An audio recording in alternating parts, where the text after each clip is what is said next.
de rosa como a veces nosotros queremos vivirla. Hay otro nivel de vida, hay otras cosas que pasan. Jesús les acaba de enseñar a los discípulos que hablándole a la naturaleza se puede someter a nosotros, y les dice que tienen poca fe. Aquí la enseñanza es enfrentándose a una legión, y más adelante lo vamos a ver. Es un grado de posesión demoníaca bien alto, la cual hoy todavía existe, la cual todavía hoy nosotros debemos enfrentar. Estamos en una nación donde la muerte, la violencia, la maldad, basta con ver un noticiero para saber qué clase de demonio habita o de potestad habita en nuestra nación. Y se nos olvidan esas cosas, y en nuestro tiempo de oración se nos olvida que tenemos una lucha, una pelea. Aquí Jesucristo les habla y les muestra cómo manejar una situación de este calibre, porque ¿cuál era el propósito de Jesús de ir hasta Galilea, de atravesar el mar de Galilea para llegar a ese lugar? Ya lo vamos a ver, pero uno principal era enseñarles que hay una vida espiritual, que hay niveles de vida espiritual, porque aquí se hablaba de un endemoniado claramente poseído por muchísimos demonios, y cómo debía manejarse situaciones de este tipo. Versículo 30, Jesús le preguntó, ¿cómo te llamas? Él dijo, Legión, muchos demonios habían entrado en él. Y le rogaban que no los mandara al abismo. Jesús le pregunta al demonio, y yo siento que esta enseñanza tiene que ver, los discípulos yo me los imagino boquiabiertos, porque si no sabían enfrentar algunas situaciones que tuvieron que pedir auxilio a Jesús, situaciones más sencillas, imagínense ustedes ante esta situación. Jesús les está enseñando a que primero tienen que saber qué tipo de demonio está allí. En este caso era una legión. Jesús se dirige a los demonios y les dice, ¿cómo te llamas? Algo que tenemos que entender nosotros en Cristo es que tenemos que identificar esas huestes y esas potestades. Vuelvo a decir, hay una lucha oculta, hay espíritus de maldad que están continuamente afectando nuestra vida y que nos rodean.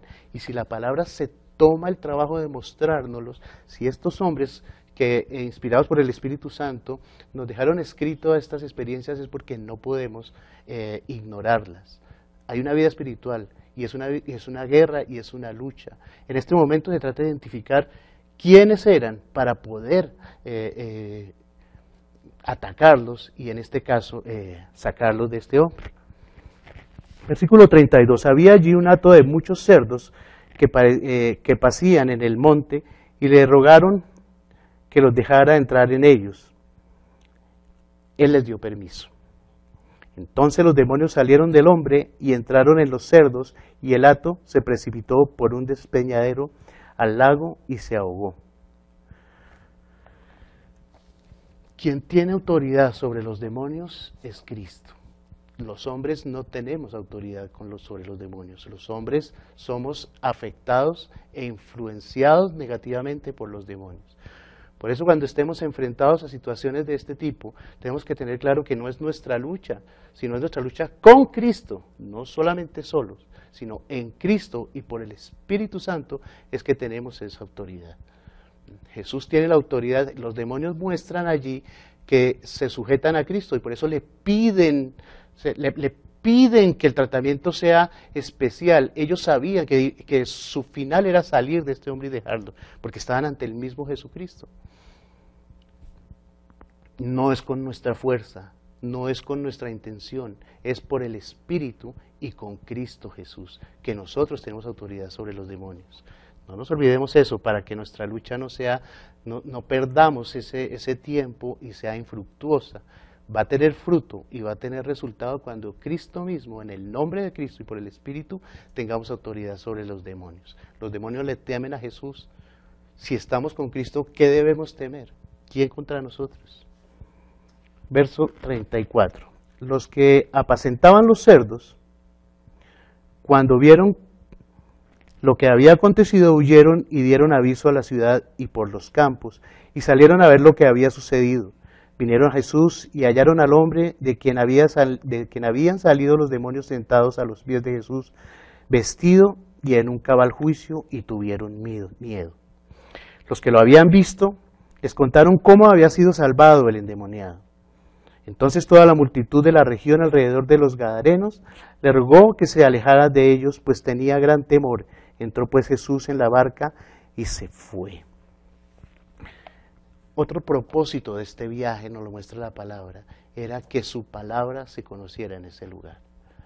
Un lugar que evidentemente estaba poseído por demonios. Al comienzo les decía, este era un lugar donde había muchos dioses. Los griegos, esta región era griega, tenían esa característica, eran politeístas. Y su vida, por los relatos y la historia, la vida de los griegos era una vida bastante desordenada. Era una vida donde la homosexualidad, donde el licor, donde la gula era común en estos lugares y era bien vista. De manera que esas posesiones, toda esa vida espiritual satánica que se movía en esta región, se manifiesta en este hombre. Jesús usa este milagro o esta aplicación de su poder, sacando demonios, para que la gente le conociera en esa región. Así como en otra oportunidad usó una pecadora en la región de Samaria para que ella misma llevara la palabra de salvación a ese lugar o a esa región. Aquí está usando un endemoniado para que él, libre, le hable y empiece a predicar la palabra. Había dos tipos de predicación allí. Una, que no sabía lo que había pasado, que lo único que entendía era que un hombre que todo el mundo conocía y que temía porque estaba endemoniado, afectaba sus vidas y había sido liberado. Y otra, que unos cerdos habían salido y habían saltado al acantilado y se habían ahogado. Era una predicación confusa, pero finalmente se hablaba de Jesús. Pero este hombre que conoció a Jesús, que conoció su milagro, que vio su amor, que vio su gracia y su poder, empezó a hablar de Jesucristo en esa región. Fue el primer evangelista allí. Versículo 38. El hombre de quien había salido los demonios le rogaba que lo dejara quedarse con él, pero Jesús le despidió diciendo: vuelve a tu casa y cuenta cuán grandes cosas ha hecho Dios contigo. Él entonces se fue, publicando por toda la ciudad cuán grandes cosas había hecho Jesús con él. El único resultado de un encuentro con Jesús es la absoluta liberación y la sanidad perfecta. El que este hombre estuviese junto a Jesús vestido, o sea, había restaurado su vida, bañado y con una actitud absolutamente cambiada y transformada, muestra como un verdadero encuentro con Jesús tiene que producir fruto. Tiene que producir fruto, tiene que verse, independiente de su pasado. En este caso, de un hombre poseído por una legión que eran más de 3.000 o 4.000 soldados en el tiempo de Roma, era un ejército completo. 3.000 o 4.000 demonios habían poseído su cuerpo, su ser.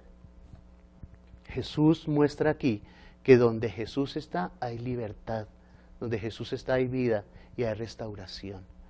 Mi hermano, no es para que estemos ahora todo el tiempo pensando y creyendo más en la vida espiritual demoníaca, porque a veces pasa que nos volvemos un poco extremistas. Satanás está allí, sus huestes espirituales están allí, pero también está Jesús. Y nuestro principal objetivo es concentrarnos en Cristo, en su poder y su autoridad, sin olvidar lo que está al otro lado. Si caminamos en Cristo, si estamos caminando en la autoridad de Cristo por el Espíritu Santo, lo único que va a pasar es que va a haber libertad a quienes se acerquen a Él. La multitud siempre está allí, pero la multitud corrió y le pedía que se fuera, que se fuera. Donde Jesús está también hay rechazo. Por eso a veces en nuestra vida cristiana tenemos rechazo, porque cuando nosotros estamos reflejando a Cristo, nos rechazan, nos miran mal, empiezan las envidias, empiezan los conflictos y a veces no quieren que estemos allí cuando estamos reflejando a Cristo. pero la obra siempre se va a hacer, Jesús siempre va a estar allí. Le animo a que miremos a Cristo sin ignorar la otra vida y la otra parte espiritual. En Cristo somos más que vencedores. Los bendigo y nos vemos mañana. Oremos un momento, por favor. Esta mañana, Señor, tu palabra, como siempre, nos trae vida, Señor, y nos reconforta. Bendecimos, Señor, tu palabra, bendecimos este tiempo devocional y bendecimos especialmente este día. Lo ponemos delante de ti, Señor, nos llamamos victoriosos en este día, nos llamamos llamamos este día un día de bendición y un día de gracia especial sobre nosotros. Que todo lo que este día suceda sea de bendición. Bendigo a mis hermanos que están viendo este tiempo devocional y declaro sobre ellos bendición y victoria en el nombre de Jesús. Amén. Hasta mañana.